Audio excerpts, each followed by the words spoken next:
உங்களுடைய question pattern படி எந்த மாதிரி நீங்கள் எழுதுனீங்கன்னா நீட்டாக பேப்பர் ப்ரெசன்டேஷன் பண்ணலான்ற ஃபுல் டீட்டெயில்ஸை இந்த வீடியோவில் நம்ம பார்க்கலாம்.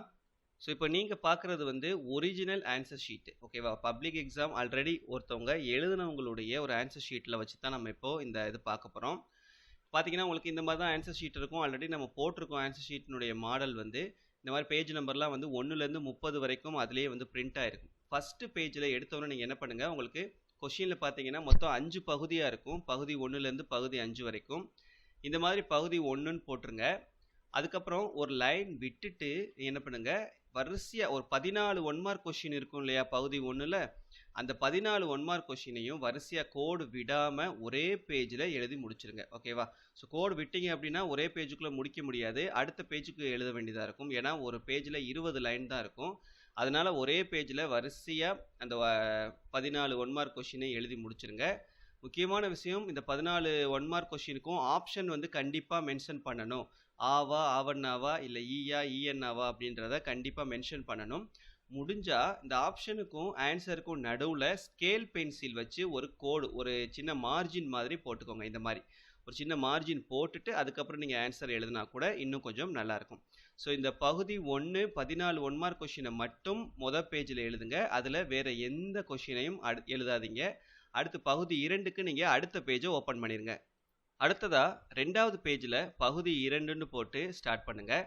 ஸோ இந்த பகுதி 2ல் பார்த்தீங்க அப்படின்னா உங்களுக்கு நிறைய பிரிவுகள் இருக்கும். ஃபஸ்ட்டு பிரிவு 1ல் வந்து எவையேனும் 3னுக்கு விடையலின்னு சொல்லிட்டு கேட்டிருப்பாங்க. 3 குருவினா நீங்கள் அட்டன் பண்ணணும். இந்த 3 குருவினாவும் சின்ன சின்ன குருவினாவை அட்டன் பண்ணிங்கன்னா ஒரே பேஜில் எழுதி முடிச்சிருங்க. நல்லா கவனிச்சுக்கோங்க. 3 குருவினாவுமே சின்ன சின்ன கொஷினாக இருந்தது அப்படின்னா ஒரே பேஜில் முடிச்சிருங்க. இப்போது இவங்க பார்த்தீங்க அப்படின்னா இவங்க எழுதியிருக்கக்கூடிய 3 குருவினாவுமே வந்து பெரிய பெரிய குருவினாவாக அட்டன் பண்ணியிருக்காங்க. அதனால் ஒரே பேஜில் முடிக்க முடியாது. கண்டிப்பாக வந்து 2 பேஜுக்கு வரும். அப்படி 2 பேஜுக்கு வரும்போது அந்த 3வது பேஜில் பார்த்தீங்கன்னா பிரிவு 2ன்னு போட்டு ஸ்டார்ட் பண்ணியிருக்காங்க பார்த்தீங்களா? இந்த மாதிரி ஸ்டார்ட் பண்ணாதீங்க. இந்த பிரிவு 2 ஃப்ரெஷ் பேஜுக்கு கொண்டு போயிருங்க. அடுத்து ஒரு ஃப்ரெஷ் பேஜுக்கு கொண்டு போய் இந்த பிரிவு 2 ஸ்டார்ட் பண்ணுங்கள். பிரிவு 2ல் பார்த்தீங்கன்னா எவையேனும் 2னுக்கு விடையலின்னு சொல்லிட்டு கேட்டிருப்பாங்க. 2 குருவினா வந்து நீங்கள் அட்டன் பண்ணணும். ஸோ 2 குருவினா தான் நீங்கள் அட்டன் பண்ண போகிறீங்க அப்படின்றனால இந்த 2 குருவினாவையும் ஒரே பேஜில் நீங்கள் வந்து முடிச்சிடலாம், ஓகேவா? ஃப்ரெஷ் பேஜில் ஒரே பேஜில் நீங்கள் வந்து அழகாக வந்து எழுதி முடிச்சிருங்க. அடுத்ததாக பிரிவு 3 இலக்கண கொஷின்ஸும் மொழிபெயர்ச்சி கொஷின்ஸும் வரும். மொத்தம் வந்து 9 கொஷின் கொடுத்துட்டு எவையேனும் 7னுக்கு விடையலின்னு சொல்லி கேட்டிருப்பாங்க. 7 கொஷின்ஸ் நீங்கள் அட்டன் பண்ண போகிறீங்க. ஃப்ரெஷ் பேஜில் இந்த பிரிவு 3 ஸ்டார்ட் பண்ணுங்கள். ஒரு பேஜுக்கு சின்ன சின்ன கொஷின்ஸாக இருந்தது அப்படின்னா 3 கொஷின் எழுதுங்க. பெரிய கொஷின்ஸாக இருந்தது அப்படின்னா வந்து 2 கொஷின் எழுதுங்க, ஓகேவா? ஏன்னா மொழிபெயர்ச்சி கொஷின்ஸ் இலக்கண கொஷின்ஸ் எல்லாமே வந்து உங்களுக்கு சின்ன சின்னதாக தான் இருக்கும் மேக்ஸிமம். ஸோ அதனால் வந்து முடிஞ்ச அளவுக்கு பெரிய கொஷினாக இருந்ததுன்னா ஒரு பேஜுக்கு 2 கொஷினும், சின்ன கொஷினாக இருந்தது அப்படின்னா ஒரு பேஜுக்கு 3 கொஷினும் எழுதிக்கோங்க, ஓகேவா? இங்கே எழுதியிருக்காங்க பாருங்கள். இடையில வந்து அவங்க ஆன்சர் வந்து அடிச்சிருக்காங்க. ஃபஸ்ட்டு வந்து ஒரு தப்பாக எழுதிட்டு அந்த ஆன்சரை அடிச்சுட்டு பக்கத்தில் எழுதியிருக்காங்க பார்த்தீங்களா? இது என்னால் அடிக்கப்பட்டதுன்னு எழுதியிருக்காங்க பாருங்கள். இந்த மாதிரி எழுதணும். நீங்கள் வந்து ஆன்சர் எழுதும்போது சப்போஸ் ஏதாவது தப்பாக எழுதிட்டீங்க அப்படின்னா இப்படி போட்டு நீங்கள் பேனா வச்சு அடிக்கணுன்ற அவசியம் கிடையாது. ஜஸ்ட் லைட்டாக ஒரே ஒரு ஸ்ட்ரைக் அவுட் மட்டும் போட்டுட்டு இது என்னால் அடிக்கப்பட்டது அப்படின்னு சொல்லிட்டு நீங்கள் எழுதிக்கோங்க, ஓகேவா? ஸோ இந்த மாதிரி பகுதி 3ல் இருக்கக்கூடிய 7 கொஷின்ஸை வந்து முடிச்சிருங்க. அடுத்ததாக பகுதி 3. பகுதி 3 வந்து 4 மார்க் கொஷின், 4 மதிப்பெண் வினாக்கள் இருக்கும். மொத்தம் 3 பிரிவு இருக்கும். பிரிவு 1, பிரிவு 2, பிரிவு 3ன்னு சொல்லிட்டு பிரிவு 1ல் எவையேனும் 2னுக்கு விடையலி, பிரிவு 2ல் வந்து எவையேனும் 2னுக்கு விடையலி, பிரிவு 3ல் வந்து எவையேனும் 3னுக்கு விடையலி. ஸோ மொத்தம் நீங்கள் 7 4 மார்க் கொஷின் வந்து எழுத போகிறீங்க. ஒரு 4 மார்க் கொஷினை குறைஞ்சபட்சம் ஒரு பேஜுக்கு எழுதுங்க. ஏன்னா இது 4 மார்க் கொஷின் அப்படின்றனால ஒரு பேஜுக்காவது ஒரு 4 மார்க் கொஷினை வந்து நம்ம கண்டிப்பாக எழுதணும். ஒரு பேஜுக்கு மேலே எழுதலாமா அப்படின்னா வந்து கண்டிப்பாக எழுதலாம், ஓகேவா? ஸோ பெரிய கொஷினாக இருந்தது அப்படின்னா வந்து ஒரு பேஜுக்கு மேலேயும் எழுதலாம். ஆனால் குறைஞ்சபட்சம் ஒரு பேஜுக்கு ஒரு 4 மார்க் கொஷினை எழுதுகிற மாதிரி பார்த்துக்கோங்க. அடுத்ததாக பகுதி 4. பகுதி 4 வந்து 6 மதிப்பெண் வினாக்கள், சரியா? இந்த பிக் கொஷின்ஸ் நெடுவினாக்கள் வந்து நீங்கள் எழுதுகிற மாதிரி இருக்கும். இந்த மாதிரி ஒரு பேஜில் ஒரு கொஷின் முடியும் போது அடுத்த கொஷினை இப்படி பாதியிலேருந்து ஸ்டார்ட் பண்ணாதீங்க. இது பார்க்குறதுக்கு நல்லா இருக்காது. எப்போவுமே ஒரு புது கொஷின் ஸ்டார்ட் பண்ணும்போது ஃப்ரெஷ் பேஜில் தான், ஒரு புது பேஜில் தான் வந்து ஸ்டார்ட் பண்ணணும். இந்த மாதிரி பாதியிலேருந்து ஸ்டார்ட் பண்ணிங்கன்னா அதை பார்க்குறதுக்கு நல்லா இருக்காது.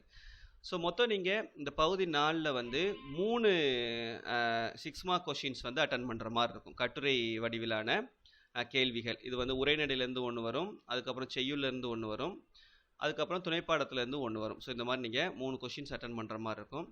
இந்த கண்டிப்பாக நீங்கள் இந்த பிக் கொஷின்ஸ் நெடுவினாவுக்கு வந்து இந்த மாதிரி இடையில ஒவ்வொரு பேராகிராஃப்க்கு கீழேயும் வந்து இந்த மாதிரி ஏதாவது கோட்ஸ் வந்து கொடுங்க. அந்த இப்போ திருக்குறள் கொஷின்லாம் நீங்கள் அட்டன் பண்ணுறீங்க அப்படின்னா ஒவ்வொரு டாபிக் கீழேயும் ஒரு திருக்குறளை வந்து நீங்கள் கண்டிப்பாக வந்து கொடுத்துருங்க. அதே போல் செய்யுள் கொஷின்ஸ் எழுதும்போது அதுக்கு ஏற்ற மாதிரியான வரிகளை இடையில நீங்கள் கொடுத்தீங்க அப்படின்னா ஃபுல் மார்க் வந்து நீங்கள் ஸ்கோர் பண்ணலாம். இது நம்ம எத்தனை பக்கத்துக்கு எழுதணும்? இந்த 6 மார்க் கேள்வி குறைஞ்சபட்சம் 3 பக்கத்துக்கு எழுதுங்க. சரியா? குறைஞ்சபட்சம் நான் சொல்கிறது 3 பேஜஸ்க்காவது இந்த 6 மார்க் கொஷின்ஸை வந்து நம்ம எழுதணும். அதுக்கப்புறம் லாஸ்ட்டாக பார்த்தீங்க அப்படின்னா பகுதி 5 மனப்பாட பாடல்கள் எழுதணும். ஒரு செய்யுள் பகுதியிலேருந்து ஒன்றும், அப்புறம் திருக்குறள்லேருந்து ஒரு மனப்பாட பாடலும் கேட்பாங்க. மொத்தம் இதுக்கு வந்து 6 மார்க்கு. இது ரெண்டையுமே ஒரே பக்கத்தில் எழுதி முடிச்சிருங்க. சரியா? ஸோ இப்போ 47வது கொஷினில் கொஷின் வந்து உங்களுக்கு கம்பராமாயணம் கேட்டிருக்காங்க அப்படின்னா அந்த கம்பராமாயணம்னு போட்டு அந்த பாடலை எழுதிட்டு அதனுடைய அந்த ஆத்தர் பேர் கம்பர் அப்படின்னு எழுதிருங்க. அதுக்கப்புறம் அதுக்கு கீழே பார்த்தீங்க அப்படின்னா ஆவண்ணான் போட்டு திருக்குறள்னு போட்டு அந்த அவங்க கேட்டிருக்கக்கூடிய திருக்குறளை எழுதிட்டு அதை எழுதுனது யார்? திருவள்ளுவர் அப்படின்னு சொல்லிட்டு எழுதுங்க. இதில் இந்த பா வகை எழுதணுமா கண்டிப்பாக அப்படின்னா இது வந்து கம்பல்சரி கிடையாது. பட் எழுதுறதுனால ஒன்றும் தப்பு இல்லை. ஓகேவா? ஸோ பா வகை எழுதுறதா இருந்தால் எழுதிக்கோங்க எக்ஸ்ட்ரா. ஸோ இந்த மாதிரி நீங்கள் எழுதி வந்து லாஸ்ட்டாக வந்து இந்த மனப்பாட பாடலோட இதை வந்து நீங்கள் கம்ப்ளீட் பண்ணிக்கோங்க. ஸோ இதோட உங்களுக்கு முடிஞ்சுது. ஓகே.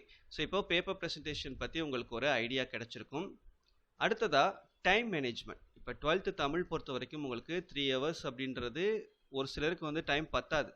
இப்போ டைம் மேனேஜ்மெண்ட் எப்படி சார் பண்ணுறது அப்படின்னு சொல்லி கேட்டிங்க அப்படின்னா 12th தமிழுக்கு டைம் மேனேஜ்மெண்ட் ரொம்ப ரொம்ப முக்கியம்.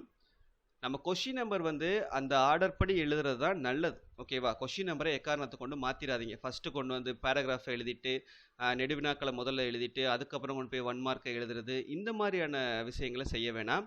கொஷின் பேப்பரில் என்ன ஆர்டரில் இருக்கோ அந்த ஆர்டர்லேயே நீங்கள் ஆன்சர் எழுதுங்க. என்ன பண்ணலாம் அப்படின்னா இடையில உங்களுக்கு ஏதாவது கொஷின்ஸ் வந்து தெரியல அப்படின்னா நீங்கள் அந்த கொஷின் நம்பரை போட்டு பேஜ் அப்படியே விட்டுட்டு அப்புறம் மற்ற கொஷின்ஸ் தெரிஞ்ச கொஷின்ஸ் எல்லாத்தையும் எழுதிட்டு லாஸ்ட்டாக வந்து அந்த தெரியாத கொஷினை அட்டன் பண்ணுங்கள். ஓகேவா? ஸோ நீங்கள் தெரியாத கொஷினுக்காக வந்து வெயிட் பண்ணி யோசிச்சுக்கிட்டே இருந்தீங்க அப்படின்னா கண்டிப்பாக டைம் ஓடிடும், டைம் பத்தாது. தெரியாத கொஷினுக்கு கொஷின் நம்பரை போட்டு அதுக்கான ஸ்பேஸை விட்டு வச்சுட்டு அதுக்கப்புறம் மற்றது எல்லாத்தையும் கம்ப்ளீட் பண்ணிவிட்டு லாஸ்ட்டாக வந்து என்ன பண்ணிக்கோங்க அப்படின்னா அந்த தெரியாத கொஷினை அட்டன் பண்ணிக்கோங்க. அண்ட் அதே போல் டைம் அலாட்மெண்ட் நீங்கள் எப்படி பண்ணிக்கணும்னா ஃபஸ்ட்டு 1.5 மணி நேரத்தில் முதல் 1.5 மணி நேரத்தில் நீங்கள் 1 mark question, 2 mark question, 4 mark question இது மூணையுமே நீங்கள் முதல் 1.5 மணி நேரத்தில் கம்ப்ளீட் பண்ணி ஆகணும். முதல் 1.5 மணி நேரத்தில் நீங்கள் அதை கம்ப்ளீட் பண்ணால் மட்டும்தான் நெடுவினாவுக்கு அந்த பக்கம் நீங்கள் ஒரு 1 மணி நேரம் அலாட் பண்ண முடியும். ஸோ 2.5 மணி நேரத்துக்குள்ளே நீங்கள் வந்து எக்ஸாமை கம்ப்ளீட் பண்ணிட்டீங்கன்னா லாஸ்ட் ½ அன் ஹவரில் நீங்கள் மற்ற டிசைன்ஸை வந்து நீங்கள் டைம் வந்து கொடுக்கலாம். இந்த ஹெட்டிங்க்கு அண்டர்லைன் பண்ணுறது, அப்புறம் ஒவ்வொரு கொஷின் முடிஞ்சதுக்கப்புறம் வந்து ஸ்கேல் பென்சில் யூஸ் பண்ணி அண்டர்லைன் பண்ணுறது. இந்த ஸ்கேல் பென்சில் யூஸ் பண்ணி அண்டர்லைன் பண்ணும்போது இந்த இவங்க பண்ணியிருக்காங்க பார்த்தீங்களா, இந்த மார்ஜினுக்கு இந்த பக்கம் லெஃப்ட் சைடு வருது பாருங்கள், இப்படி வரவே கூடாது. இந்த மார்ஜினுக்கு லெஃப்ட் சைடில் கொஷின் நம்பர்னு அந்த சப்டிவிஷன்ஸையும் தவிர வேறு எதுவுமே நீங்கள் எழுதக்கூடாது. இந்த கோடுமே இந்த பக்கம் வராத அளவுக்கு நீங்கள் பார்த்துக்கோங்க. புரிஞ்சுதா? ஸோ இந்த மாதிரி நீங்கள் டைம் அலாட் பண்ணி அண்ட் பேஜ் அலாட் பண்ணி ப்ரெசன்டேஷன் கொடுங்க. கண்டிப்பாக நல்ல மார்க் வாங்கலாம். புரிஞ்சுதா? ஸோ இந்த வீடியோ உங்களுக்கு யூஸ்ஃபுல்லாக எதுவும் நினச்சிங்கன்னா மறக்காமல் உங்கள் ஃப்ரெண்ட்ஸ் கூட ஷேர் பண்ணிக்கோங்க. தேங்க்யூ ஃபார் வாட்சிங்.